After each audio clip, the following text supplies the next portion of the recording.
رمضان یہ سخاوت کا مہینہ ہے، اس لیے صحابہ فرماتے ہیں کہ آپ صلی اللہ علیہ وسلم سخاوت کیا کرتے تھے اور سخاوت کے پہاڑ تھے آپ صلی اللہ علیہ وسلم، لیکن جب رمضان کا مہینہ آتا تو آپ صلی اللہ علیہ وسلم کی سخاوت پہلے سے ہی بہت زیادہ بڑھ جایا کرتی تھی۔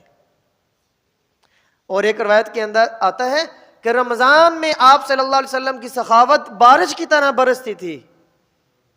ایسے سخاوت آپ صلی اللہ علیہ وسلم رمضان میں کیا کرتے تھے اور ایسا لوگوں پر خرچ کیا کرتے تھے۔ اس لیے رمضان میں عبادت کا اجر بڑھ جاتا ہے، نیکیوں کا اجر بڑھ جاتا ہے، اس لیے اللہ کے راستے میں خرچ کرنے کا اجر بھی بڑھ جاتا ہے۔ اس لیے ہم خاص طور پر ٹارگٹ کر کے ہمارے رشتہ داروں میں، سب سے پہلے رشتہ دار ہے، یقین کریں ایک آدمی آپ صلی اللہ علیہ وسلم کے پاس آیا اور کہا یا رسول اللہ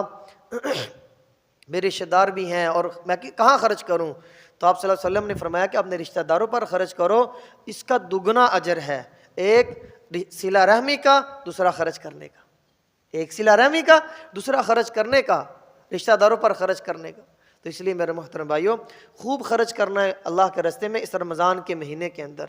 تو بھائی کریں گے ان ساری چیزوں کا اہتمام انشاءاللہ۔